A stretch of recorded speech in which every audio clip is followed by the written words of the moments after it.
Welcome back once again to the Pitlane Pals Formula One podcast.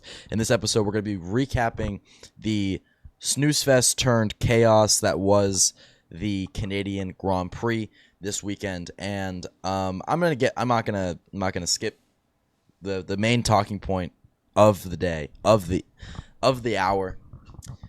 Lando Norris on lap 67, I believe, was attempting an overtake on Oscar Piastri. He tries to dive down the hairpin and then follows him down the straight. They're basically side by side, both with DRS, to which Oscar Piastri breaks later. Lando Norris tries to come back around his left side and runs straight into him onto the grass and breaks off his front wing in DNFs from the Grand Prix. And it's obviously been everything everyone's talking about. There's like a picture out there right now of a girl like with a boot on her face, like holding her face down, and then it zooms out and it's her putting the boot on herself. That's Lando Norris, and he is the only thing stopping Lando Norris from being world champion this year is himself. And we've talked about it quite a bit with his mentality and versus his talent, etc. And I think time and time again we are proven, unfortunately, correct that he struggles, and it's kind of one of those things where it's like we see that Oscar Piastri may not have the pace that Lando has. Lando started far back and was caught up to him anyways, but he's got the mentality. His racecraft is incredible, and he doesn't panic under pressure like Norris does. And do I think Norris has dug himself this mental hole he's in? Absolutely. But I do feel bad for the guy still. I feel like, Norris always has been more the kind of person to take things on his chin when they happen. Like, ever since he started with F1, he's had a lot of mental issues. And he had a pretty great race up until that point. He was doing pretty well. He was managing very, very well. And it's always like it's a difficult situation seeing Piastri and Norris fight, right? Because it's like, oh, is something going to happen? Something going to happen? And even the interviewers asked him afterwards. They were like, everyone felt like this was bound to happen. So what's it like after the crash? I will cut Norris some slack, though. Not because of what happened. That was fully his fault. That was fully his fault. But I am very impressed with his reaction. That's not something you see a lot. It's very rare that someone goes through that adrenaline rush, has that crash, and then goes, fully my fault. I'm sorry, guys. That was fully on me. I think there's a point where he's realized he's made so many mistakes over the course of this year and last year that he's just like, I'm sorry. You know what I mean? I think it's just gotten to a point now where it's just like he backs down. You can't defend that move. No as way. Much as I want to, as much as I wanted to watch the replay and go, wait, Oscar cut him off. He wasn't expecting it. There was just no way to defend that move. You know, a lot of drivers may have anger issues. They may know how to bend the rules like Max Verstappen. Lando just fucking freaks out whenever the pressure's on. He just, and it's actually the first time this season we've seen them really go wheel to wheel and actually have a battle. True. And the fact that the first time it happens, it results like that is just a bit disappointing. I wanted it to be a good, clean fight. I wanted to watch it and go, this is the championship battle we have on our hands. And instead, he just ran right into the back of his teammate. He now trails by 22 points, roughly, I think. Yeah, 22. 22 to Piastri and 21 to Verstappen. Yeah. And that's just, it's not where we saw the season going. No. I know a lot of people probably didn't have faith in Norris. I did. There's plenty of races to go. I was about to say, it's still up. It is, but I don't see Oscar making the mistakes. No. He's in way too consistent. Unless Norris locks the fuck in some fairy tale ending to the season, I just don't know if I see the trajectory changing. I do think there will be weekends where Lando will have a good weekend. I do think he'll keep it somewhat close. But can he really get over the hump when every time the pressure's on, he fucks it up. He bottles it. And it's like, it's so frustrating because he has the talent to be a world champion, just not the mentality. And that's just something that's hard to fix, something that's hard to overcome. Yeah. If really we rough. recorded this the day of, I would have been yelling. I was about to say, now it I'm would just have been more very sad. funny though. It would have been very funny because we were both just like heated, and I even texted I was so you. mad. I even texted you. I was like, so should we mad. record now with like some emotions behind it? Because God, it was just it was so triggering, and it was in my head. I don't know if I all could have this done it. time. I had to like decompress after that race. Like I genuinely, like, I was on the verge of tears. I left that cafe. I was watching the race like at a racing cafe. I was sitting there with my friend. We're chatting it up. We're watching the race. I'm like, ooh, this is good racing. I'm like, oh my God, whatever. Yeah. Come on, get him Norris. And then boom. And I like literally I was in shock. I was genuinely baffled. And I don't know. It was it reminds me a little bit in like a weird way of Singapore 2023 when George Russell binned it on the last lap. And obviously it's not quite the same because Russell wasn't fighting for a championship and Russell hasn't made that many mistakes. I mean, he is kind of a last lap bottler, but not to the degree that Norris has been. Yeah. But it did kind of remind me of that in a weird way. Like it's just like, It felt the same because it was so close yet so far. It was like it could have been so great. It could have been amazing. and it's not like he was fighting for a podium, but it felt like it was because every point between Oscar and Lando is going to matter this year. It matters so much. It's just, oh God, damage limitation. I always wonder if Zach Brown has a preference, and part of me feels like Lando's like his child. Part of me feels like Zach Brown kind of wants Lando Norris to win the championship. I don't know what it is, but it's like the way he like has treated Lando. I mean, he's they've been together for years, working together for years. Part of me feels like Zach Brown's got to be like just so disappointed. You know what I mean? Like, and obviously he's still going to win the constructors. He's still going to probably win the drivers with Oscar if Lando doesn't do it. But part of me does feel like Zach Brown wants Lando Norris to win the championship. I feel like it's currently his job to not have a preference. And I feel like so far McLaren has been doing a great job. I don't think he'll ever say it. No, for sure. There's a part of him that's like, oh, I want this guy to win. We obviously don't know who that is. I Lando has stuck with him being through thick and Lando. I thin. could see it being in Lando for sure. But it's his job right now is not to have a preference, and it's McLaren's job not to choose sides. And honestly, I'm very impressed with McLaren so far because with the papaya rules stuff, they messed it up a lot last year, and they've been doing really, really well. They're not even saying, yes, guys, you can fight. Papaya rules, don't crash into each other. They're just not even commenting, And both engineer teams are still trying to, do it as best as possible for their drivers. So I'm pretty impressed with them. Yeah, I think it is like, I think papaya rules are more so just implied. Oh yeah. They know to not crash. Yeah. Which theoretically they know. Theoretically, they know not to crash. And I do think they have a lot of respect for each other. I don't think. Oh, for sure. I think at the end of the day, it would take a lot. It would take something very specific to happen to piss off one or the other at the other one.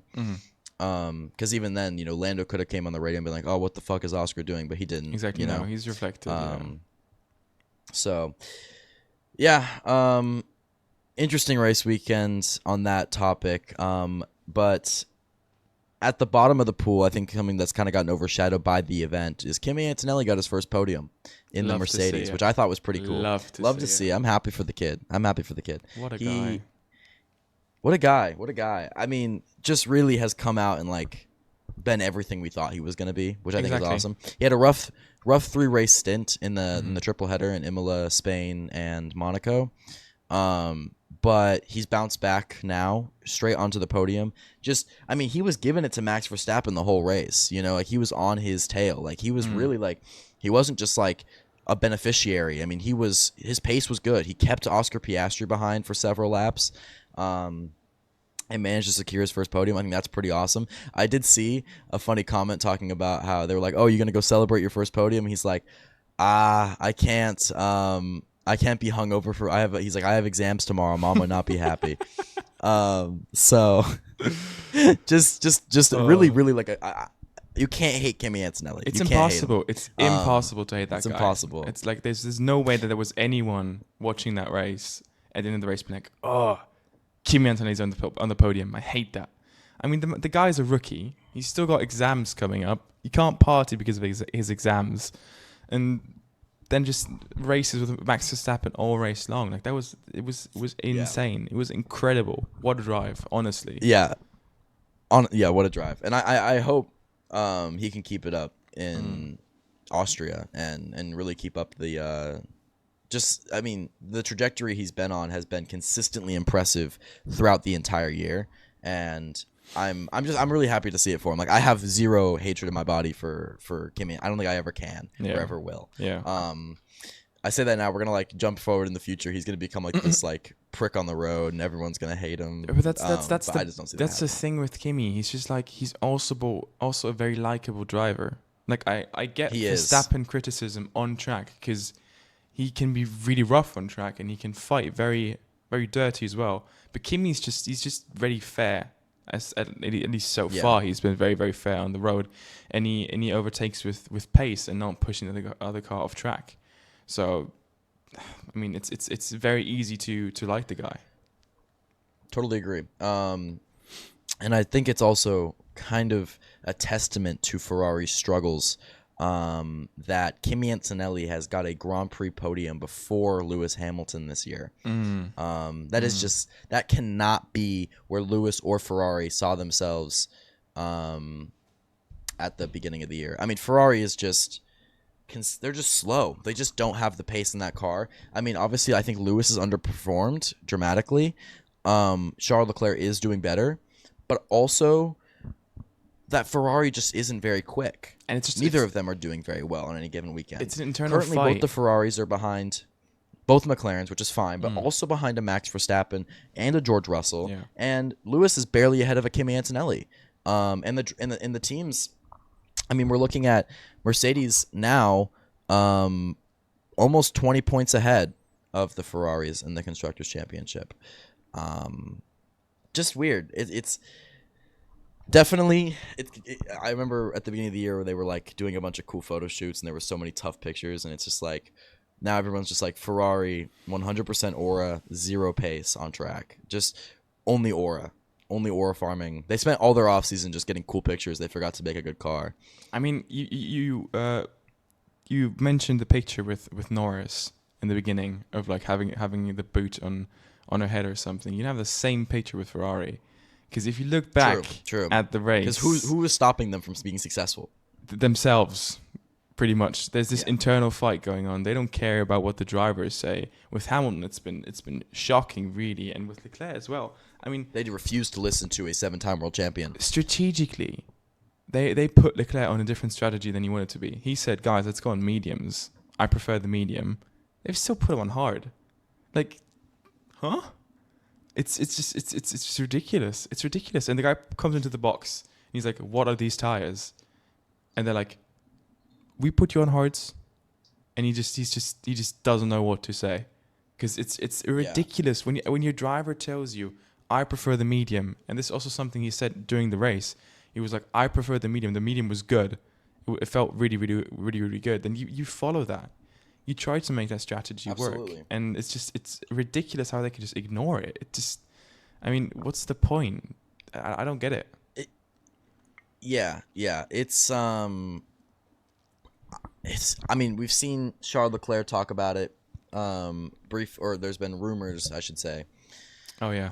That come 2026, maybe evaluate how the car looks, and when his contract expires, maybe give it a shot somewhere else, depending on how the cars look. Again, we have no idea. It's so hard to predict where anybody's going to go in 2026 because we really don't know, because we don't know how the cars are going to play out. Ferrari could be the quickest car, but even if they are, we kind of saw that in 2022, and then they fumbled it. Yeah. And obviously, I think Red Bull developed dramatically over that season, and I do think it wasn't fully on Ferrari for the way that season played out. I think Red Bull's development team just really nailed it halfway through the year. But you had a massive advantage after the first several races and just fucked it up time and time again. And now you're in a point where you have been in basically the same constructor's position over the entire course of the regulations, and you have your one of your historic rivals in McLaren just dominating. They figured it out, and they were starting at the fucking back of the grid in 2022 and in 2023 alike. So it's just, what are they doing that just doesn't work? I mean, I know there's been talks about Fred maybe getting kicked out, but the thing is what do you do? And Fred made a comment about this. He actually kind of clapped back, and I thought this was interesting. He said, there's been one constant over Ferrari's struggles, and it's not the team principal. True. And True. It maybe it's above that. Maybe it's above the team principal. Maybe Yeah. it's the factory in Italy. Some people did say maybe they just need to start. Maybe they need to pack it up and move to England. Get a different crew working on their car at this point. Because I mean, I know they'll never do that. It's Italian heritage. It's a religion out there. I'm not actually suggesting that. I would actually hate if that happened, because I kind of don't like that all the teams work in England. Fair. But clearly there's something going wrong in the factories, with the development teams, with the ownership perhaps, and it is just struggle. You have two world-class drivers on your team. You have the Sir Lewis Hamilton. I mean, the guy is knighted because he's of his success. He is the most famous figure in Formula One history, probably, when it comes to international recognition. And I get that there's no downside in having him there, because he's going to bring in money regardless. Yeah. But you would just think you would capitalize on the opportunity to and I know it's probably like, it's not like they don't want it to go that way, but it's just like, you're Ferrari. What is going on? It's exactly it reminds that, me though. a lot of the Seb era. It reminds me a lot of the Seb era. I mean, when I think of Ferrari, and when I think of what's fundamentally going wrong inside that team, I always think of the Niki Lauda movie, as he test drives the Ferrari, and he comes back and says it's a shitbox. It's a shitbox, and like, you can't say that. It's a Ferrari. It's just it's this religion, and it's. I mean, I swear I saw something on Mattia Binotto also talking about this. There's just something fundamentally going wrong in this team. And when you go on the track, and like when you watch the races, and you just see the strategy team not caring about the input from the driver, because they think, oh, we have the better data, we're just going to do what we think is best, even though the driver wants something completely different. It's like, okay, why are you guys even wondering that this is going wrong? And it's been constant pushbacks with the drivers. Hamilton said the same thing in China. He won the sprint race, and in the race afterwards, he said the car is completely different because they changed something. We changed the setup. It was not the same thing. Like it's. It was like when they were in Monaco and they were doing practice and they were topping the timing sheets. Everybody was like, "Don't change your setup, Ferrari. Don't do it." And they Not still this did time. it. Everything's working. Yeah. It's something fundamentally wrong in the team. I don't have confidence that even if they nail the 2026 car, that they'll capitalize on it. They'll still fuck it up. I think they'll manage to fuck it up. I can't wait for 2026 because there's so many ifs and whats and buts and what could happen and what would happen. I don't know. I'm very excited for a new era. But off the Ferrari topic, I do want to – we were talking about people upset with their engineers. I don't know what's going on with Alex Albon and Williams, but it seems weekend after weekend he's just upset with his engineer. Oh, for sure. Constantly. For sure. He was being told to box, and he's like, no box. No, stop. No boxing. He's like, listen to me, please.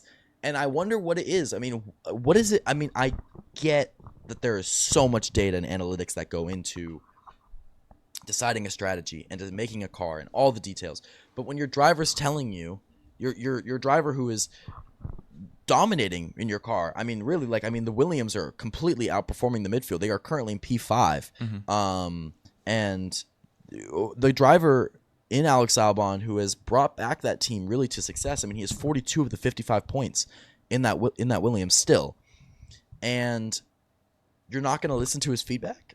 Don't you want him happy? Don't you want him to have a voice? He's the one in the car. You think there's one thing which the driver can't consider, which is very important from the strategy team, is where they come out after the pit stop. True. So if on Sky Sports, it's always called Wheel of Doom or something, and they always bring it up, and it's just like it's It's the most annoying thing ever. But Is this like a German broadcast thing? It's so bad. It's so bad. What the fuck is the Wheel of Doom? It's no one cares about it. It's the wheel where they can see where the thing comes out, and they always have this like strategy expert sitting in his room telling us about where these cars would come out. It's the most. It's terribly visualized. 90% of the time, it's just like, why are we seeing this right now? Okay, it's interesting. Tell us he's going to be coming out there and there. That's it. And they always spend like 5 minutes talking about it. Oh yes, he needs to go quicker now because then he's going to be coming out there. I hate it. I absolutely hate it. It's the worst thing ever. But as a strategist, it's really important because yes, the tires need to last, but you also need to consider, okay, there are people coming from behind. There are people coming who've already boxed or on fresher tires. Yeah. So you need to see, because you don't want your drivers coming out with fresh rubber instantly in traffic. That's going to mess it up. So when they do the strategy call to Alex Albon, they're like, let's pit now. He's like, no, let's not put, and we go longer than, I mean, they obviously capitalized on that, and they did, but they probably asked him to pit because he would have come out in a really, really good pit window, you know? Right. Yeah, I think you're probably right. I think I know you're right, and I get that there's like a lot of things the drivers don't know, but it does seem weekend after weekend Alex Albon's frustrated, and it's not very much like him. He's usually very, easygoing. He's so I think there's got to be something. There's got to be something behind the scenes that's like really irking him, like with maybe something they're not listening to him about the car. It is interesting because it's also, you would think with his mental, like you would think he'd be happier right now. He's whooping his teammate, and no shade to Carlos Sainz, but Alex Albon has 42 of the 55 points, so Carlos Sainz only has 13. Yeah. And you would think, I would get maybe if Carlos Sainz was frustrated, being like, oh, the car's only good for Alex, or something that was pissing him off, or the strategy was favoring Alex, whatever. But Alex is consistently beating him. I mean, outside of this weekend, Alex did DNF, and of course, Carlos Sainz brought home a point in the Williams. But it just, I can't read the vibe there at Williams, and it feels like they should be in a very happy state right now, given the development of their car and the progress they've made from last year. I agree. In the last few years, especially like we talked about last podcast, where we're talking about how the cars Williams has been building, they've said they don't care until 2026. And so if this is them not caring, this should be stellar. This should just be fun. And I just don't get where the frustration's coming from. I would love to be in the post-race recaps with them and just like hear what they're discussing. I wish. Right? I wish. Invite the Pitlane Pals to report on what's going on behind the scenes. Please. No, but Alex Albon is just, I mean, he's the type of guy, he's so happy and just so like, just funny outside of the car. But the second that man steps behind the wheel, the slightest inconvenience is going to make him scream. And like, it's just that's how people are sometimes. But it's like Yuki Tsunoda too. Yeah, Yuki Tsunoda as well. It's just they step in the car and they're just like, they're in such a tunnel, and the adrenaline rush just gets to them, and it might be the slightest inconvenience, and you can just hear Alex absolutely screaming at his engineer. It's insane. It's absolutely insane. I do think it kind of goes back to that concept of a lot of people, and I do think I'm not a Drive to Survive fan hater. I love the growth of the sport. I think any growth of the sport that I love is good. But there is a lot of people who focus so much on these drivers' personalities, and they forget that at the end of the day, they're just athletes. Like they're not they're not these like cute little babies that everyone's like, all these people seem to be like, oh, so and so is so cute, or so and so look at this funny little thing he did. Like, of course you're falling for the PR, and that's fine. But that makes it, it's what they want. That's what they want. It's fine. But you do have to remember, like, even with Lando, like when like he goes out there and people are like, oh, I don't like the way he is now. He was probably a bit more carefree before, and he was also a child, and now he's a grown man, and he just wants to win a championship. And whether he's doing it right or not, and of course I think there is a responsibility, or not a responsibility, but I guess when you're putting yourself out there in a famous position, you have to be somewhat self-aware of the comments you make and the things you do. But at the end of the day, when these guys are in the car going 200 miles per hour down a straight, that is just there's bound to be angry moments. So I'm not necessarily hating on Alex Albon for his behavior. I'm just curious as to what is bothering him, and why it's such a continuous issue weekend after weekend since really the beginning of the year. especially when I feel like you're seeing such success in the Williams. But that could just be him. That could just be him, and that could just be how he is under pressure. Yeah. And with Drive to Survive, the negative aspect of it is like people tend to forget. Then F1 drivers are not influencers. F1 drivers aren't actors. As you just said, the athletes going 300 kph with the mic strapped to their face. So you can't forget these people. Or yes, they're PR trained for sure, but in a race it doesn't matter. It really doesn't matter. And I mean, imagine you would strap mics onto any athlete's face in a different sport, like in ice hockey. Oh, absolutely. It would probably go insane. Basketball as well. Football, I don't even want to imagine that. I think ice hockey is a bit more harsh than football. I would say those guys are a bit more hardcore than, or like physically hardcore than football players. Yeah. But I think so actually in the NFL, for any Europeans listening, they often do these things called mic'd up moments, and so they will ask a player, hey, can we put a mic to your chest for some content for the game? And you'll notice during those videos, the player goes up to people and goes, hey, by the way, I'm mic'd up. It's a heads up so they know not to, be stupid around them, because that's not the standard like it is in F1. Everybody's mic'd up on the radio constantly. It's a little special thing they do for certain players on certain weekends, and it's usually just like a one-off thing, and then the team puts out a video being like whatever. Very entertaining normally, but you can tell the players are doing it up a little bit. They're a bit more chatty, probably a bit more friendly, a bit more funny when they know that they're mic'd up, and the people around them probably talk to them a little bit more because they want the attention.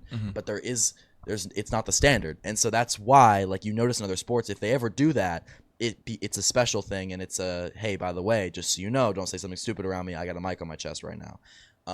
Because at the end of the day, these people are athletes. They're not F1 drivers. I think have become glorified influencers and PR merchants and models and everything other than the cars that they're driving, and it's not that.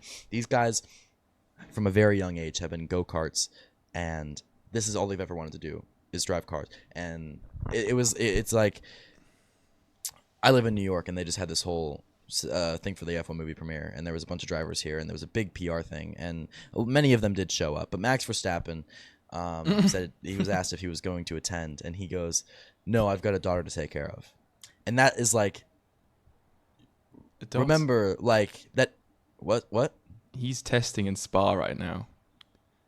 I don't know if you saw videos of this. I know. That was the funny thing. Actually, during the time, he was testing in Spa, but he did say, he's like, I'm going to go back, I'm going to go home to my little daughter, or whatever he said. Oh, okay. He ended up just getting in the car, but he's a fucking addict, dude. He would rather be in the car than chilling with Lewis Hamilton and Brad Pitt or whoever the fuck at the F1 movie premiere, which respect. Oh, for sure. Fully. But I do think it was actually, that's something I didn't even like connect the dots in my head on. I did see both of those things, and I didn't put that together, that he kind of just lied. Yeah. He did not spend time with his daughter. He went straight to the car. Well, I have a feeling he intended on it. I like to believe he intended on it, and then he 100%. got a text, hey, you want to come do this test in a GT car this weekend? He's like, honey, can I go drive? Honey. It's like growing up, my dad would always go golfing on weekends and have to ask my permission from my mother. Like, hey, can I go golfing this weekend?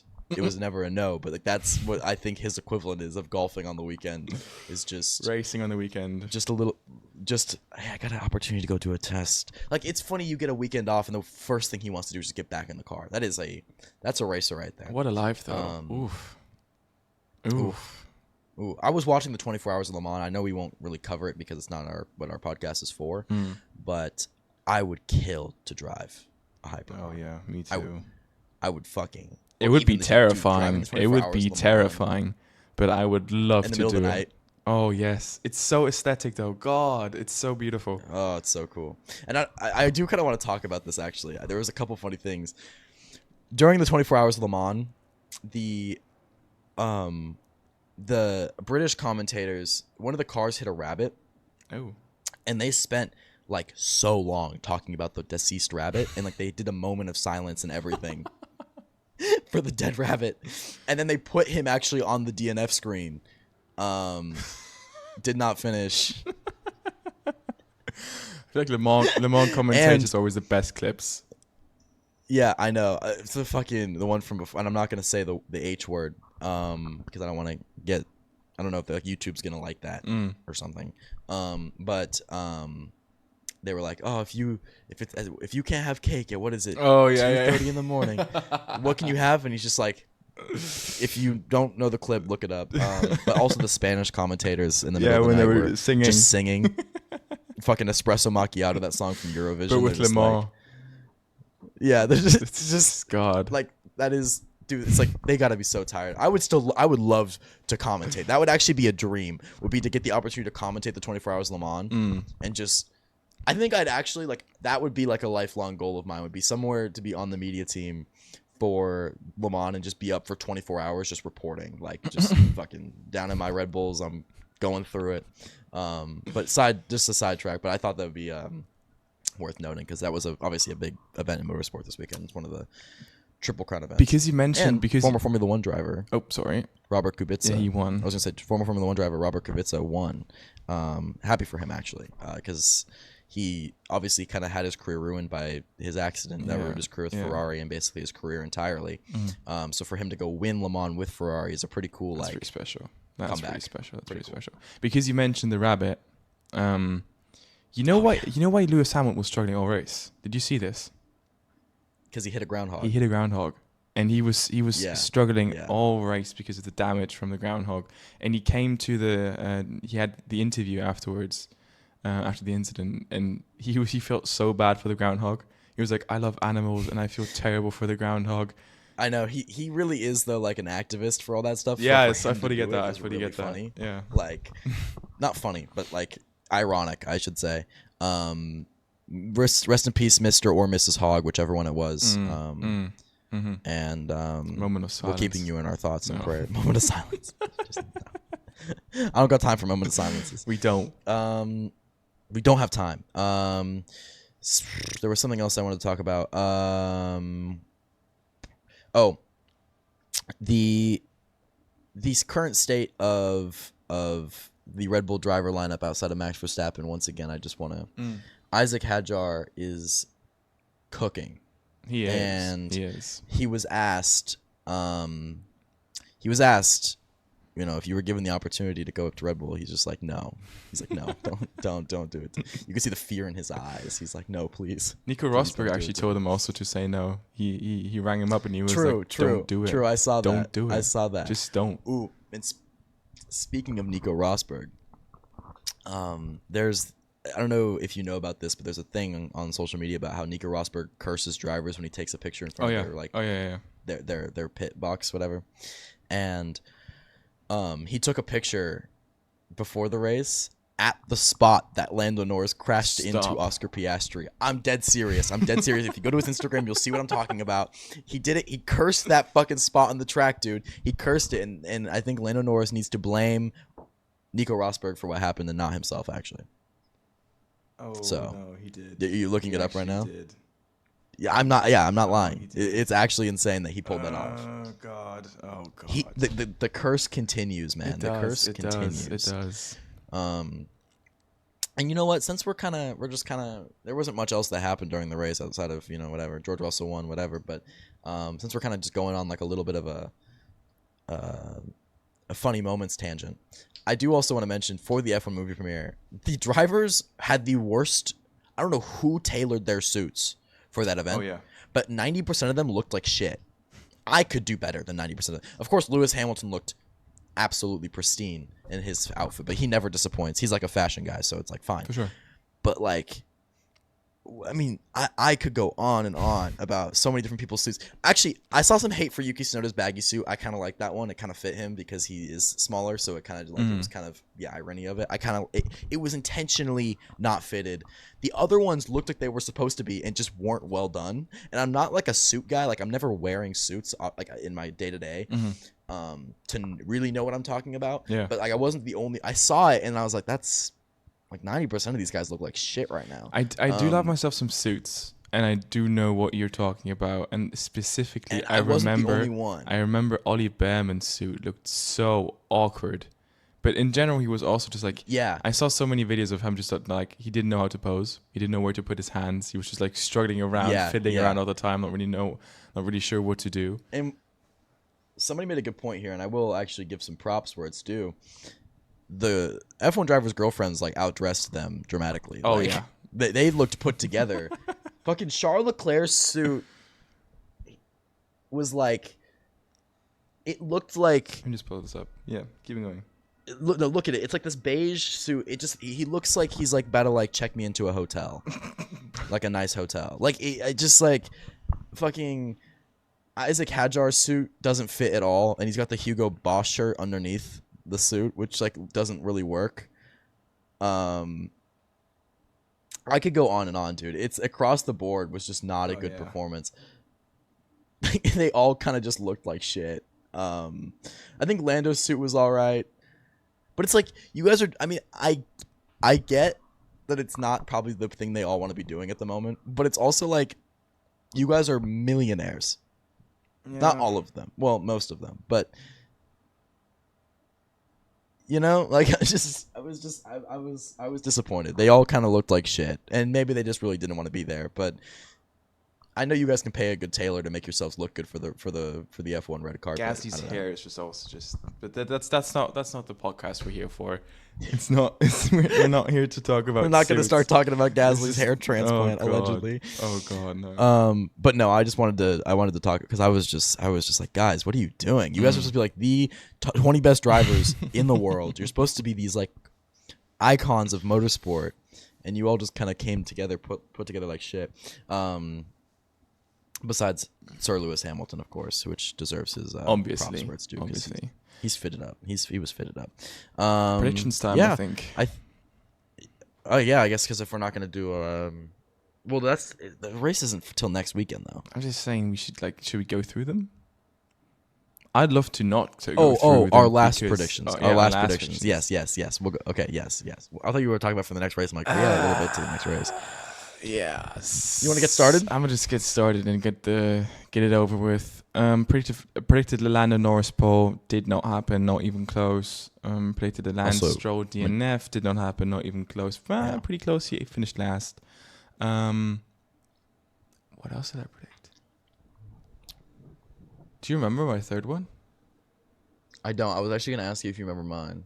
I remember yours because I cut your videos. They cut the video, but I haven't started with mine yet. Your last one. I'm sure I predicted something. Hamilton to finish in the top 5. Oh yes, that he would. I kind of fucked you up on that. You did. I told you that I would top 8 have got wasn't it right. enough. I would have got it right in top 8, but he just barely clipped it with P6. Not my fault. Yeah, so I went 0 for 3, which was bad. You're gonna have to list mine. Oh, I'm gonna list yours, mate. Don't worry, I'm prepared. So your first prediction was that Alex Albon was going to perform, and he was going to be finishing inside the points, I believe, which was right. You also predicted Alonso. Wait, no, Alex Albon did not finish in the points. Then you predicted that he's going to struggle. You predicted something with Alex. No, sorry. Your wrong one was Alex Albon was going to be performing, and he was going to be finishing, I think, the top 6 or something. Okay. Which was wrong. You did predict that Alonso was going to finish inside the points, which did happen. Yes. And yes, that happened. You also predicted that there were going to be 2 DNFs, which also happened. Oh, look at me go. Look at you go. What a comeback weekend. I gotta have to do a tally at some point to remember where we are. You should hang up like a whiteboard. But I think you should hang up like a whiteboard behind you. Yeah, that'd be a good idea. I'll keep it next to me and I'll just. Yes, that's a really good idea. I love that. Yeah. I think you're beating me though. I think you're still beating me. I've had a rough. I think so too. I've had a quite strong start, but I've kind of gone off track a bit right now. Doing some rallying. Yeah. Doing some rallying. All right. Well, I think we've covered everything and some about some other topics, some silly little topics. Sure. If you guys did get to the end of this episode, we greatly appreciate it. Make sure you follow us on Instagram, YouTube, Spotify, TikTok, all the places, and help us push for I don't know, see how far we can get in followers on different platforms before the season ends. That's gonna be my goal. Whatever the number may be. On YouTube, it's 100 actually right now. Oh yeah, we could hit 100 on YouTube soon. So if you're watching and you're not subscribed, subscribe. That'd be greatly appreciated. Thank you. But yeah, thank you all for listening to this episode. We will be back for the Austrian Grand Prix, not this weekend, but the next. And thank you guys for listening, and goodbye. Goodbye.